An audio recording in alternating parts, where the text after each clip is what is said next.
This is the Financially Simple Podcast, a show dedicated to destroying the complexities of money for today's small business owner. And now, here's your host, pizza-loving, certified financial planner, Justin Goodbread.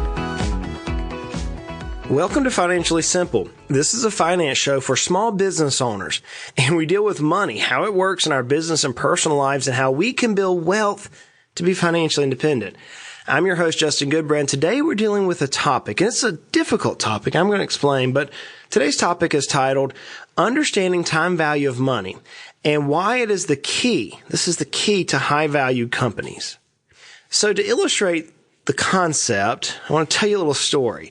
Recently, I came across a few collectible coins.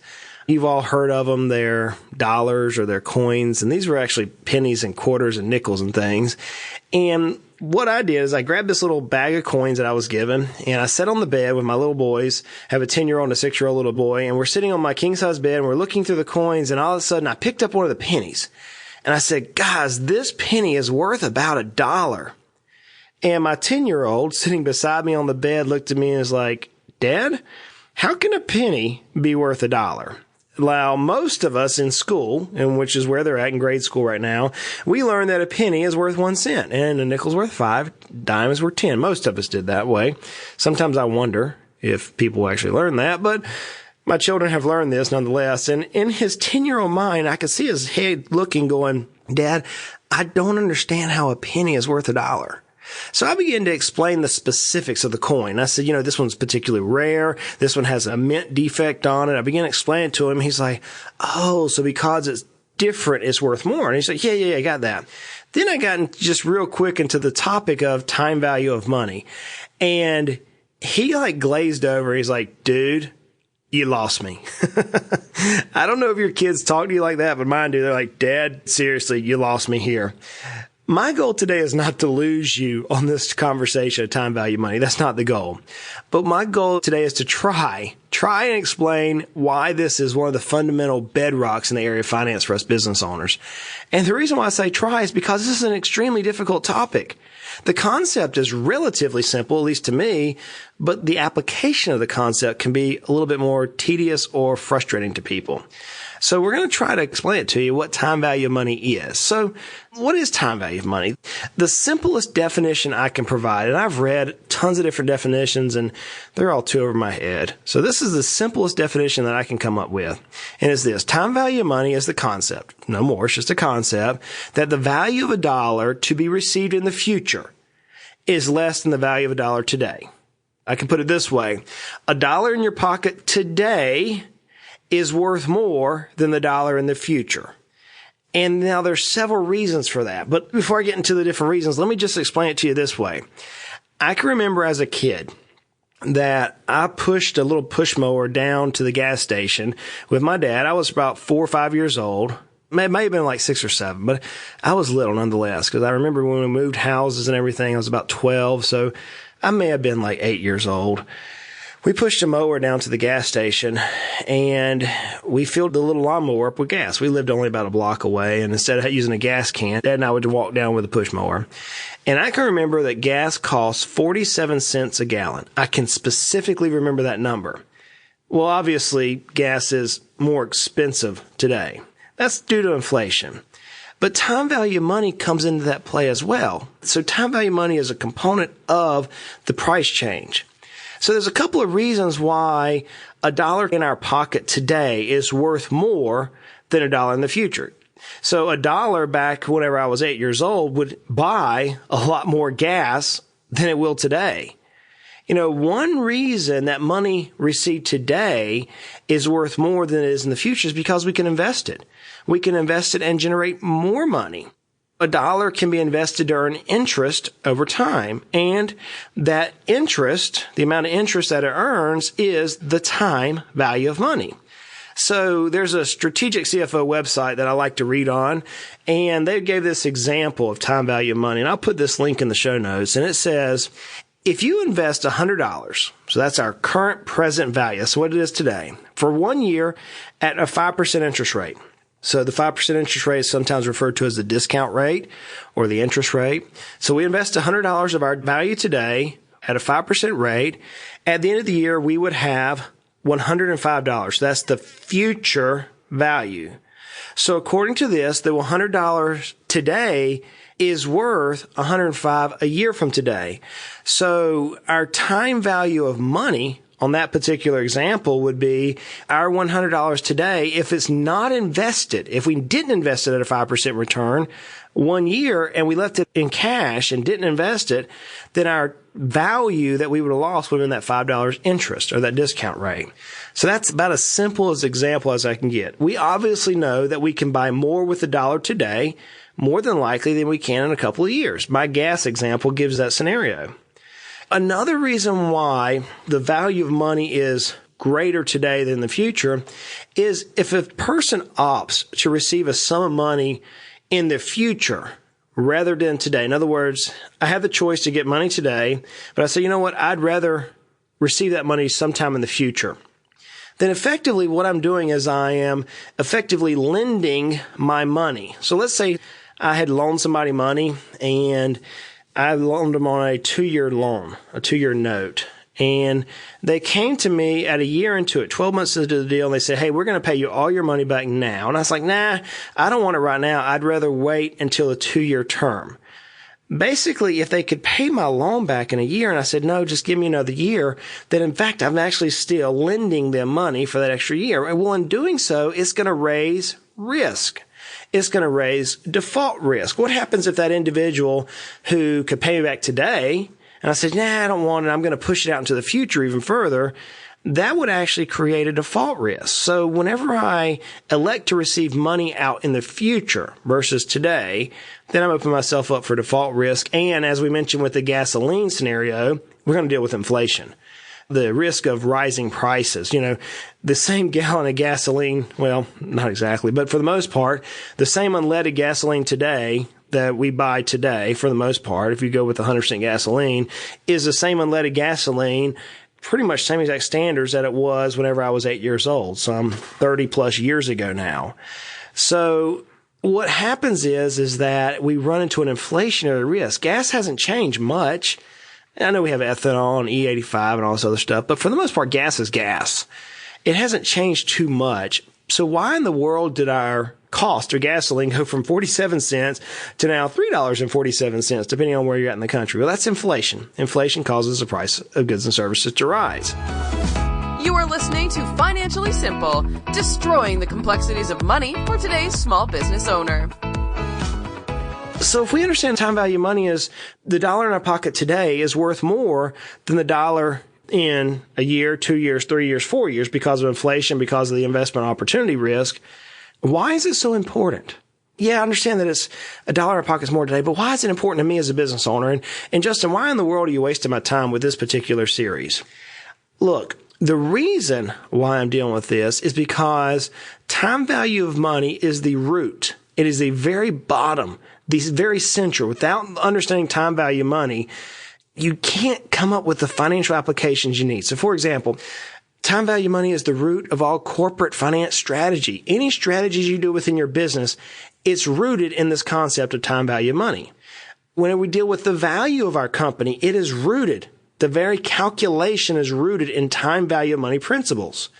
Outside of the finance strategy, time value of money, if you understand the concept, it's a secret weapon whenever you're negotiating. So time value money is at the bare bones. It's at the fundamental. It's the very basic in our business structure.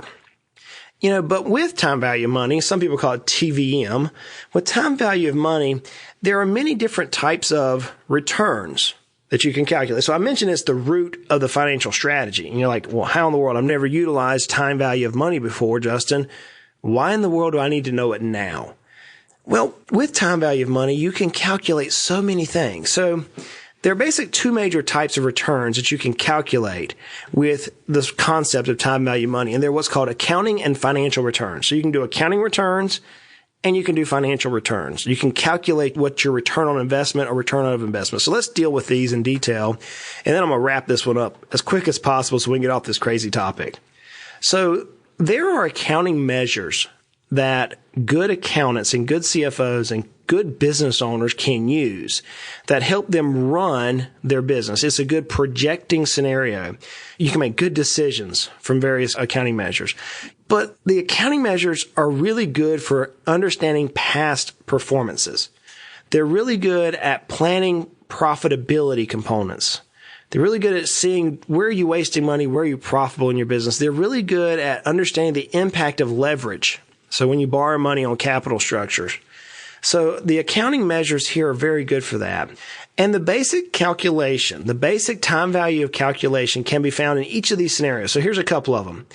An accounting measurement can be the return on investments. So if I invest my dollars, whether it be my personal or my business dollars, into some area of my company, I can calculate what that return should be, or was. In this case, this will be a was scenario because we're using accounting measures.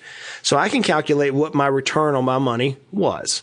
If I buy another company, or if I buy an investment, if I buy a stock, if I buy a real estate, if I buy another business, I can calculate the return on my investment. The other thing we can do with it as business owners is we can calculate the return on assets.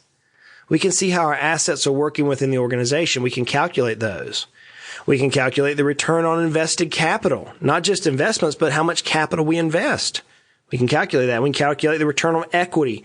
If I own 20% of a particular company, what is my return? Would it be better for me to sell the company and turn around and invest that money in the stock market? What if I'm actually selling my last rental property for this cycle, and I can calculate my return on my equity within this house. And I'm calculating that right now I should sell it because I can do better in other positions. So you can calculate return on equity. You can calculate the economic value that it's added by a particular decision. All these different calculations can run from time value of money. But where I spend most of my time is in the finance measurements. Yes, I understand the accounting measurements, and it's good to understand what's happened in the past. But I want to look at what is happening in the future. How can we predict the future? So the finance measurements are good for that. So they're good for assessing your past performance. So you can look at what happened in the past and you kind of use it for projecting in the future. They're good for allocating capital amongst different projects. So if you have competing projects, I was dealing with a client this week. He said, I want to buy a piece of equipment. I was like, okay, what would be the second thing you want to do? He goes, well, I want to market more. I said, okay, let's calculate the time value of money. Let's calculate our capital amongst these two particular projects. Which one makes the most sense for our business? And we came down in this particular case that marketing made the most sense, but he decided not to do it. He has the I want to thing. I want to buy a piece of equipment versus doing what's best for my business. And that's fine.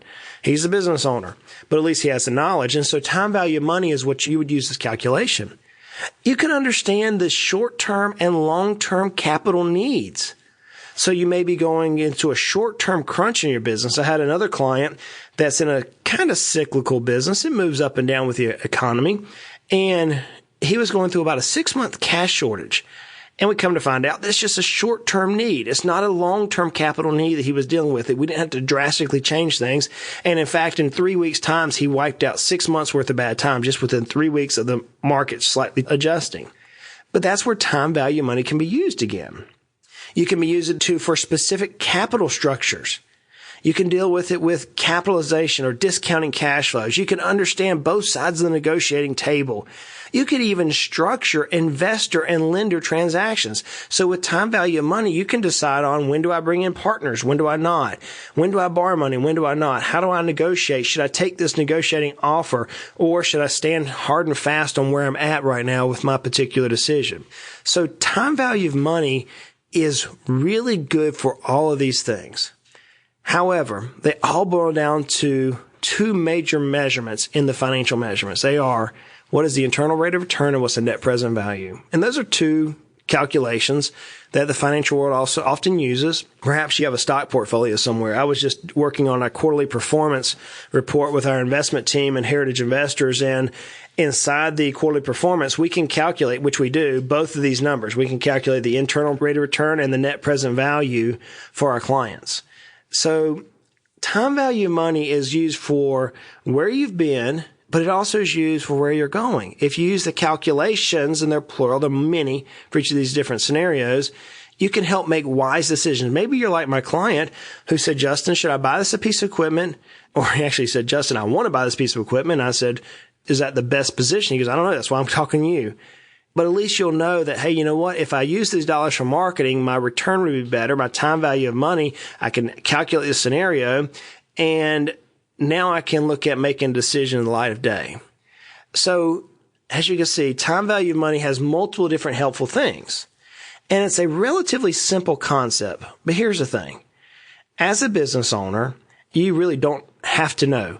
That's the way I would say it. You really don't need to know. You really don't have to know how to calculate every single calculation. You don't have to do that. You may say, I want to know that, and that's fine if you do. We can dig into that if you want. It's not hard to understand how to do the calculations, but most business owners are like, I don't want to know if I should buy X piece of equipment over Y piece of equipment. I just want to do what I want to do. But there are a few business owners, though, whenever we come to the point of trying to grow value, that all I simply want you to understand is that time value of money is a valuable concept. Look, I've got a textbook on my desk as I was just kind of preparing for this episode, and there's literally about 300 pages of calculations on how to calculate the various scenarios with time value of money. I mean, there's a ton of different scenarios. And that's just not helpful for you and me as most of us business owners. What is helpful is we understand the basic concept that $1 today in our pocket, $1 in our pocket is better than $1 in the future. As the old country adage used to go, bird in the hand is better than two in the bush. In other words, you could eat the one in your hand versus having to watch two in the bush, which you may or may not get. So $1 in our pocket today is worth more than it is in the future. $1 in the future is worth less. So how do we apply that today? And then this is where a good CFO, a good accountant, a good planner, value expert, somebody can wade you through the different calculations in the good times, or they can help you in the bad times. I'll give you one more example here. Let's say you want to bring on a new associate or key person. Had this happen this last week with a client. They said, how can I bring this person in? Should I dilute my earnings? I ran a quick time value calculation, showed the client how to do that, and he decided he doesn't want to do either. It was too much of a dilution, too much risk. Let's say you want to buy a new piece of equipment. Yeah, there's a calculation. The goal we all should strive for is to be able to calculate the exact return and identify the risk of every decision before we ever say yes to that decision. Let me say that again. The goal you and I as business owners should be aiming for, why time value matters, is that we should be able to identify the exact rate of return and the exact risk of every decision that we can make before we ever say yes. And in knowing the expected return or the expected risk, we can position our businesses for greater value. So I hope you understand the basic concept of time value of money. And you're probably like, dude, I got that in the first paragraph. I didn't need the rest of the information. I get it. I need to understand that $1 today in my pocket is worth more than in the future. If you got it, friends, that's all I'm after in this episode. We're going to continue now to start dive deep into how to grow the value of our company, but I had to lay out time value because I'm going to allude to this particular concept going forward. And like I say every week, it's a matter of knowing, I probably don't say it every week, but it's a matter of knowing where we're going to help us get there. So here's the deal. I'm going to wrap this particular episode up, and I'm going to put the links that we mentioned today on the blog Financially Simple. You can find it there. I am having a ton of people connect with me on social media. And maybe you're listening to this and you're like, dude, I want to connect with you. I am shooting some live videos every week. In fact, I just did one the other day talking about, should I hire my wife as a business employee? Someone that came to me and said, hey, Justin, I need to hire my wife. I'm sharing a lot of things out there. Connect with me on Twitter, LinkedIn, Facebook, Instagram. I'm out there everywhere. Shoot me a message. I've got a couple of messages on some good questions. We may do a Q&A show here before too long. Just reach out to me. Ask me a question. If I can answer it for you, I'll answer it real quick. If it's a good question, I'll make an episode about it. Hey, like I say every week, life is hard. Life is good. Life can be frustrating, and time value of money, you want to pull your hair out. Remember, that's why I cut my hair so short. It makes me want to pull my hair out trying to understand these things sometimes. Look, money. It doesn't have to be complicated. We're going to continue to make our lives at least financially simple. Hey, y'all go ahead and make it a great day.